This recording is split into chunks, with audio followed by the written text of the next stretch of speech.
should have introduced myself. I'm Ashley. I'm one of the teachers here at the Well. In this series that we're currently in, it's called Tortured by the Gods, and I'm enjoying it very much, actually. It brings a lot of things together that I really enjoy. It's like nerdy heaven for me. But it has us examining ancient myths and legends and fables, many of which were widely known during the time of Jesus' earthly life. And the gods and goddesses in these stories and in these myths and legends and fables tortured humanity and used humanity for their own ends. And what we're seeing is that even though many of these gods and goddesses in these ancient stories are no longer worshipped by their ancient names, they are still, metaphorically speaking, torturing humanity in 2025 in various ways. The good news in this series is that we see that Jesus sets us free from these works-based religious systems that tie people in knots. He is the answer for the exhausted world trying to make sense of things. In Jesus, we are free. And today we're looking at one of my favorite myths from ancient Greece. This is the story of Narcissus. The most popular story about Narcissus comes from Ovid's Metamorphoses. Ovid was a Roman poet, and his massive work was called Metamorphoses, and it contained over 250 of these myths surrounding the pantheon of Greek and Roman gods and goddesses. The myth goes that Narcissus was the young son of the Greek river god, Cephissus, and a beautiful nymph named Liriope. Now, nymphs were not gods or goddesses. They were nature spirits. And they were personified by beautiful young women who hung out at various places in nature, so rivers and the ocean and forests. Liriope was a river nymph, and that's probably where she met Cephissus. They both hung out at the river. And so they had this son together, Narcissus. And he was half God. And these beings had special powers and special abilities and attributes that mortals did not have. Narcissus's, that's a mouthful, his special trait was that he was very, very handsome. Like, very handsome. And everyone knew it. And lots of people had crushes on Narcissus, and they approached him seeking his love, and they were very vulnerable with him about their feelings. They couldn't help it. But he rejected them. He left a trail of broken hearts wherever he went. And he didn't seem to care. He was incredibly vain. He was incredibly self-centered and into himself. Now, this made Aphrodite, the Greek goddess of love and beauty, very angry. So she decided to curse Narcissus. This is a painting of Narcissus by, actually, it's the other one. We'll get to this one. I don't know if we have it. We can leave that one up. There we go. It's very dark. But this is by Italian Baroque artist Caravaggio from 1599. But one day, Narcissus was sitting by the water, and he caught a glimpse of his reflection in the water. And because of the curse of Aphrodite, he fell instantly and madly in love with himself. He could not pull himself away from the water's edge. He couldn't stop staring at his own handsome face, and he neglected all of his activities, his daily activities in his life. He neglected other people. And he eventually neglected eating and drinking. And he starved to death. But his torture didn't end with his death. Ovid writes in Metamorphoses, even in the underworld, he still gazes at his reflection in the river Styx. For the ancient Greeks, they believed that souls were transported by boat across the river Styx into Hades, into the underworld. It was this barrier between the world of the living and the world of the dead. So Narcissus, even in death, was never free.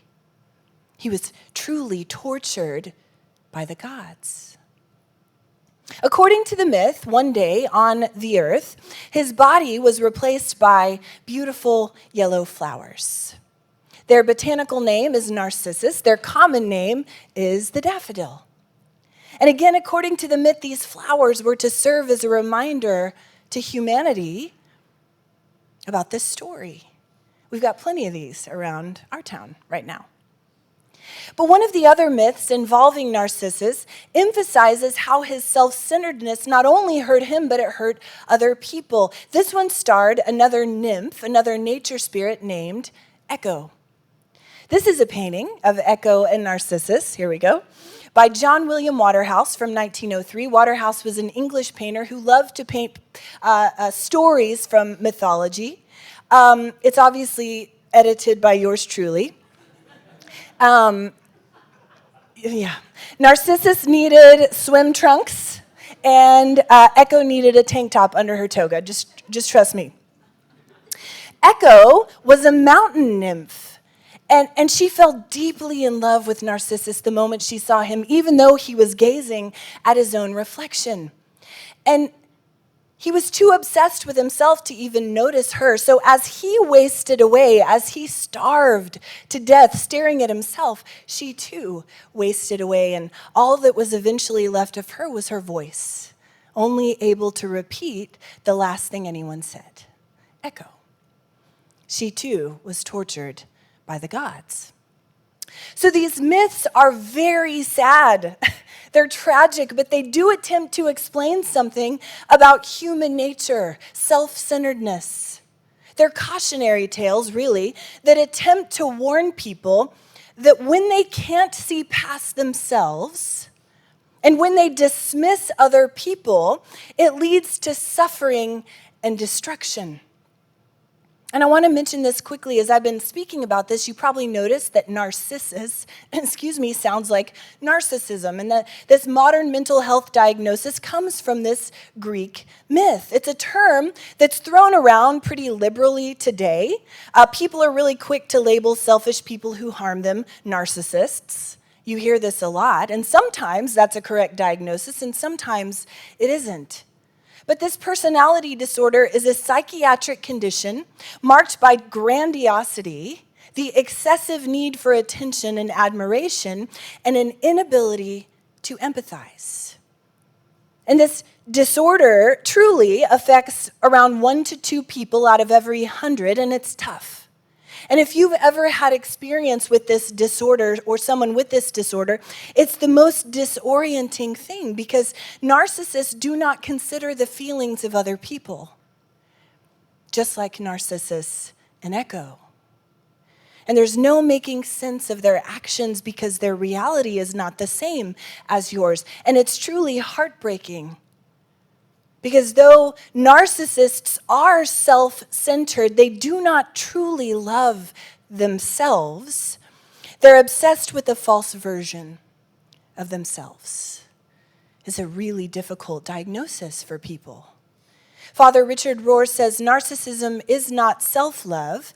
It is the absence of love turned inward, spiraling in on itself. I have a lot of compassion for people who suffer with and at the hands of people who suffer from this disorder. It's really, really tough. But even people who do not suffer from full-blown narcissistic personality disorder still exhibit narcissistic personality traits. Everyone does this to some degree. We often privilege our own needs and our own desires and comfort over those of other people. This is something we must all fight against. In many ways, this curse still persists. The torture of these metaphoric gods still continues. And in 2025, the self-centeredness of humanity doesn't look all that different from the self-centeredness of Narcissus in terms of people falling in love with their own reflections. And as my teaching partner, Rob, and I discussed this series and this particular topic, we both came to the same conclusion. The smartphone is the new reflecting pool. Last year, Digital Reference Library Data Portal revealed internet users ages 16 to 64 spend an average of 6 hours and 40 minutes a day online. That's about 47 hours a week and 101 days a year. So, according to these numbers, somebody who's 18, if they keep this up, by the time they're 80, they will have spent 17 years of their adult life online. This is a reality for us now in our world, and unless something cataclysmic happens to shut the internet down, this probably isn't going to change. We are an online society now. And how quickly it's happened. I'm part of one of the last generations that remembers life before the internet. And it blows my kids' minds. They cannot fathom it. I cannot fathom it. It's happened so quickly. And as we know, a lot of what happens online is incredibly beneficial, right? But we also know that a lot of what happens online is harmful. Right now, we find a lot of this harm on social media, right? Instagram, Facebook, TikTok, X. Globally, 60% of the population uses social media, and the average person spends 2 hours and 23 minutes a day on social media. And this is where we venture into territory that our guy Narcissus would love. This is where our tendencies towards self-obsession, towards self-amplification, can have a heyday. Social media, despite its name, is truly an individual exercise. And what I mean by that is it is set up to become tailored to the individual. It's very personalized. And honestly, maybe that's a better name for it, given where we are at this point, personalized media. Because based on what a person likes and follows and dislikes and views, the algorithm curates your feed. And after some time spent online, usually pretty quickly, especially algorithms that are based on engagement, they do this in hours or days. And your social media feed begins to reflect your desires. It doesn't take us very long at all to build echo chambers. And in some ways, this can be a good thing. We don't waste our time looking at stuff we don't want to see. And we can learn things and make connections with people who are interested in what we're interested in. But if we're not careful, all we will eventually see in our smartphones are reflections of ourselves, our preferences, our religious beliefs, our political beliefs, our dislikes, our styles. Sometimes our smartphones can become literal reflections of us when square after square after square after square is a selfie. And there's nothing inherently wrong with the selfie. Sometimes you want to document a moment and there's not a photographer around. But as with all things, as followers of Jesus, we need to check our motivations. Missionary and church planner Paul wrote this in a letter to a church in a town called Philippi, and this was a church that was dealing with some division, some of which apparently stemmed from self-centeredness. And so Paul wrote this: "Do nothing out of selfish ambition or vain conceit."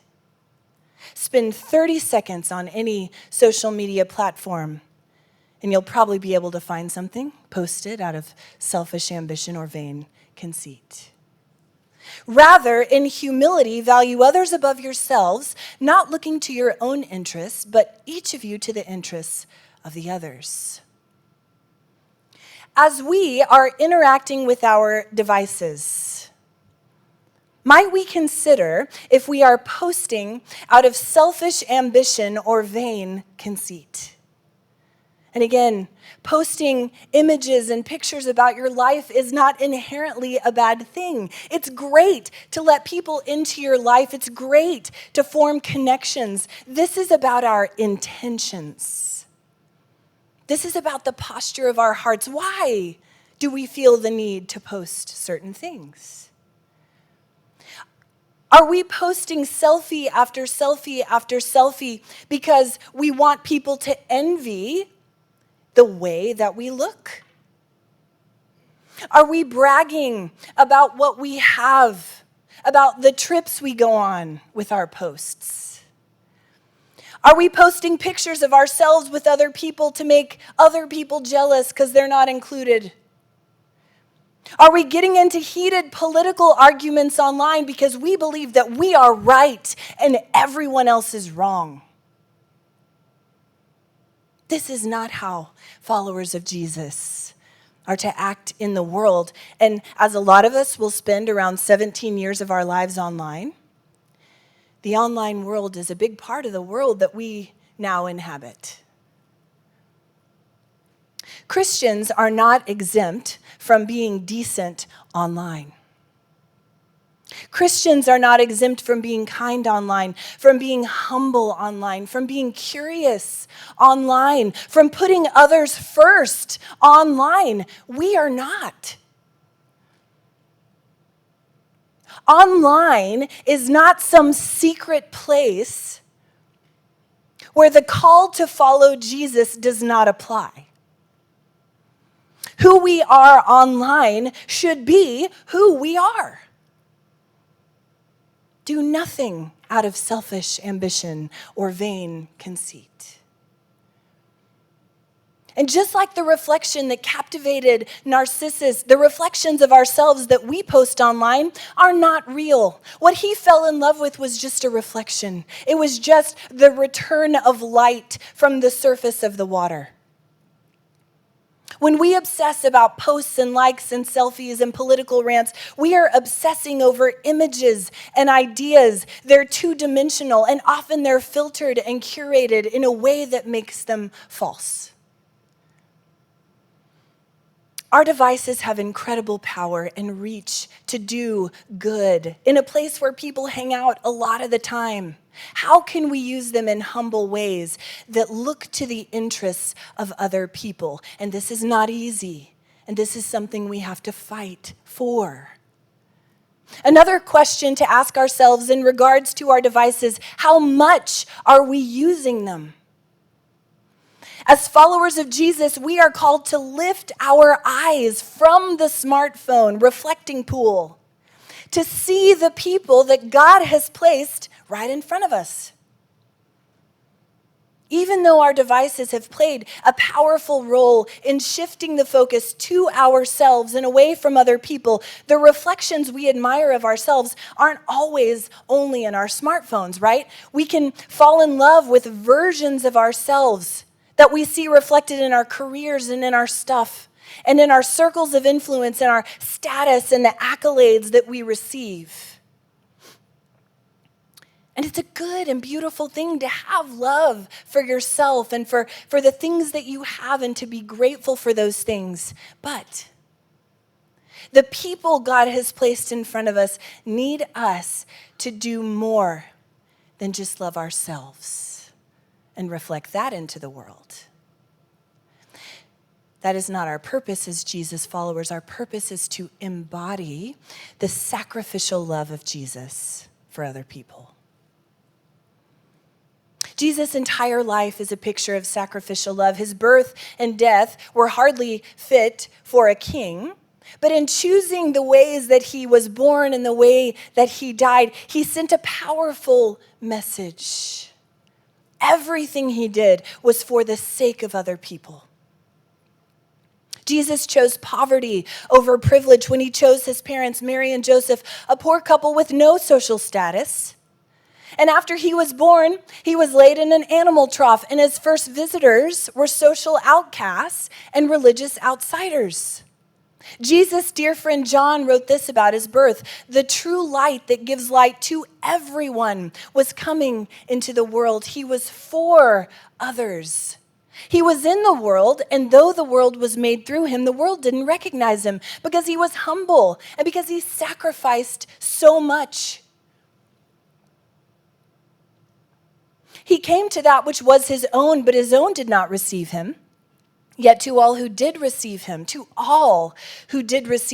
those who believed in his name, he gave the right to become children of God. Right from the beginning, we see that Jesus is not about himself.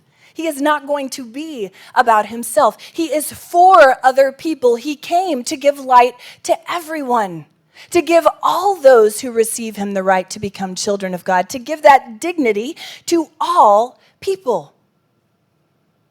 And in his humiliating death on the cross, the Son of Man did not come to be served, but to serve and to give his life as a ransom for many. Jesus' life is bookended by these very clear examples of sacrificial love. And there are so many examples in between. There's this incredible story from the Gospels where we see this sacrificial love in action about Jesus and a woman who needed healing. This version comes from Luke 8. Now, when Jesus returned, a crowd welcomed him, for they were all expecting him. Then a man named Jairus, a synagogue leader, came and fell at Jesus' feet, pleading with him to come to his house because his only daughter, a girl of about 12, was dying. As Jesus was on his way, the crowds almost crushed him. And a woman was there who had been subject to bleeding for 12 years, but no one could heal her. She came up behind him and touched the edge of his cloak, and immediately the bleeding stopped. "Who touched me?" Jesus asked. When they all denied it, Peter said, "Master, the people are crowding and pressing against you." But Jesus said, "Someone touched me. I know that power has gone out from me." Then the woman, seeing that she could not go unnoticed, came trembling and fell at his feet. In the presence of all the people, she told why she had touched him and how she had been instantly healed. Then he said to her, "Daughter, your faith has healed you. Go in peace."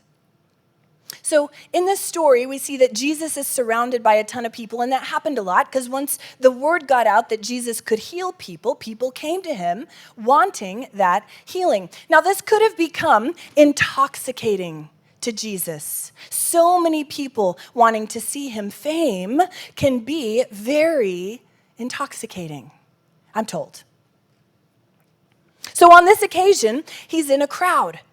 And Jairus, the leader of the local synagogue, fights his way through and begs Jesus to come and heal his daughter who's dying, his 12-year-old daughter. And he's desperate.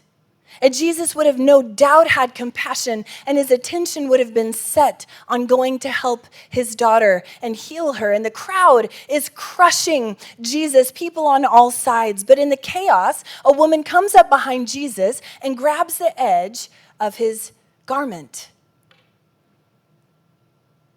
Again, Jesus could have been intoxicated by this crowd and all the affirmation and accolades that they were giving him. He could have seen the crowd as a reflection of his power, of his status.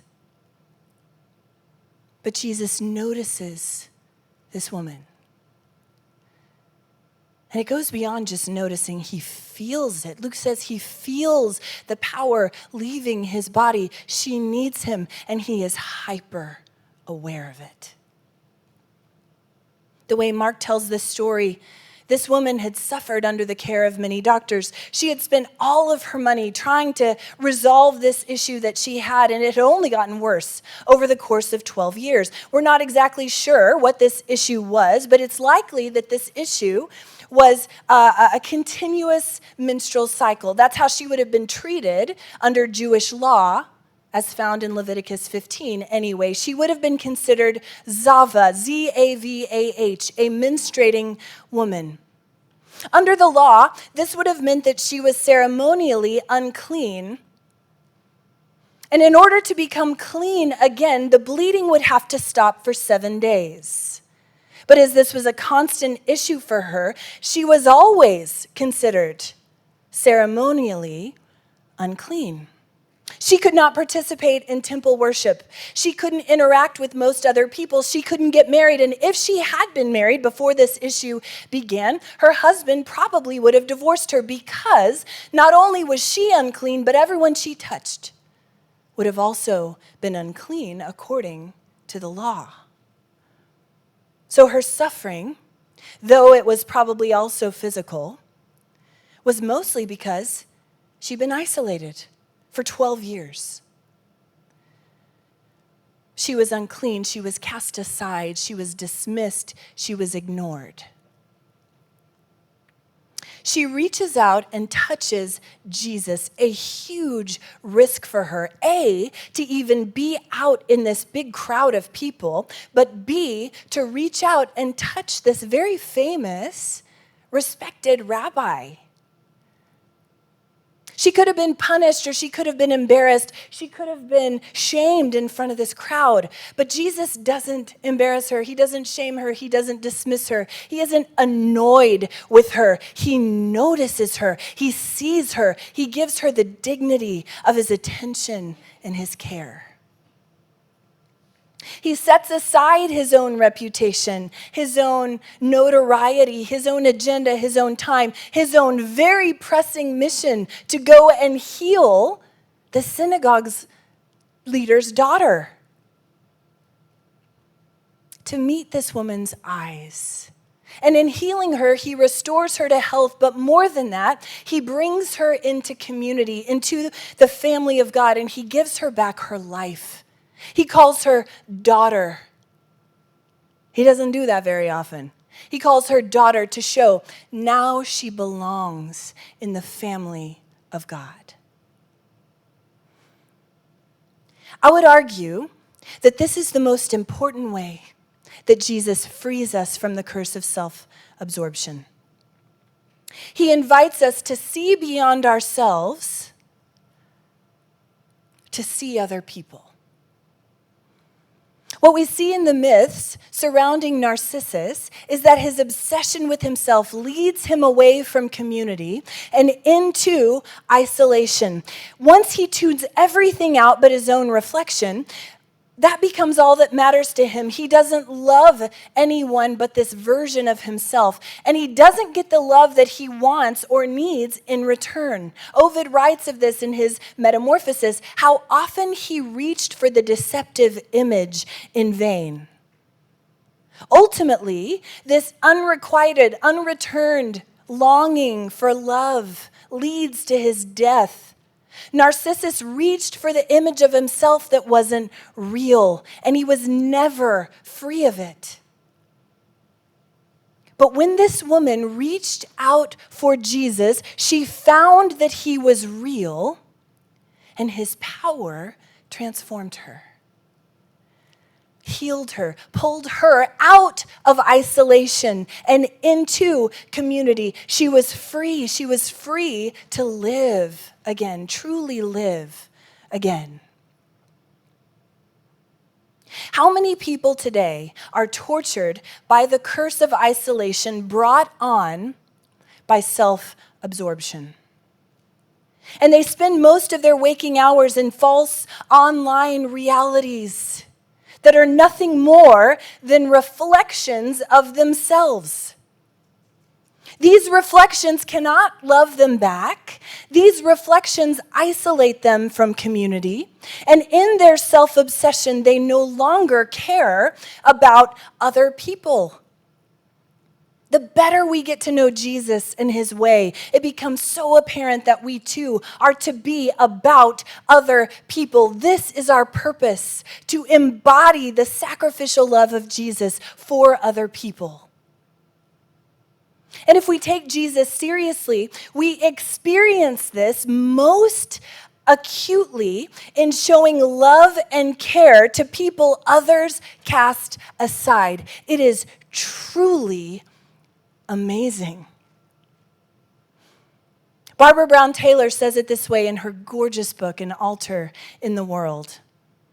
God is most visible, not in the mirrors of our own making, but in the faces of those we're tempted to overlook. This is one of the truest things about Jesus that I can claim. The places I have seen God the most clearly in my life are not places I've had a part in creating. They're not places most people would expect. They're not places I expected. In the basement courtrooms of the juvenile justice building, in hospital beds, in schools and programs for low-income students, at youth shelters, housing kids in DHS custody,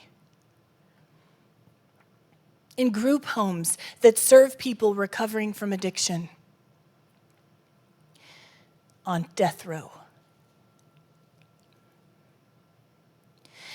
Jesus teaches us to look up beyond ourselves into the faces of people that others are tempted to overlook, because that's where we'll find him.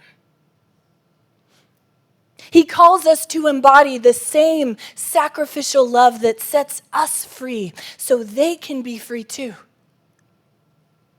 Paul sums this up in Philippians 2, 5-8. In your relationships with one another, have the same mindset as Christ Jesus, who being in the very nature God, did not consider equality with God something to be used to his own advantage. Rather, he made himself nothing by taking the very nature of a servant, being made in human likeness, and being found in appearance as a man. He humbled himself by becoming obedient to death, even death on a cross. Jesus' whole life, from start to finish, is the embodiment of sacrificial love, humility, service. Though we can use our devices for good in the world, the risk of them becoming reflecting pools is something we have to be very aware of in the time in which we're alive. And though we should love ourselves and be grateful for all that we have and all that we are, we should be careful not to allow those things to consume us and destroy us and other people. Our purpose, again, as followers of Jesus, is to embody sacrificial love for others, especially the people God places right in front of us. I want to close today with some questions. Am I distracted by my own reflection? Am I consumed by it, either in my smartphone or in other places, my career, my stuff, my circle of influence? Am I looking past my reflection to see other people? Who are the people God has placed right in front of me? Who in my life may be suffering? Who are the people I am tempted to overlook? And maybe I need to go looking in places where I don't expect to find God. Who is my echo? Who is being silenced or overlooked in my story? The myths about Narcissus show us that not being able to look beyond ourselves leads to isolation and destruction of ourselves and of our relationships. Following Jesus frees us from this curse, this torture, and leads us into community and life, and more life. Jesus teaches us to look away from our own reflections and into the eyes of people others often overlook. Let's pray. God, we want to be people who see the people that we and others are tempted to overlook. God, give us eyes. Give us your heart for those people. God, give us discipline as we interact with the reflecting pools of smartphones and other devices. And when we do use them, God, may we use discernment. May we consider how we're using them for good in the world. Because though online can be a dark place, it's not a place where your glory can't be seen. And we want to be instruments of that. Lord, we love you. Amen.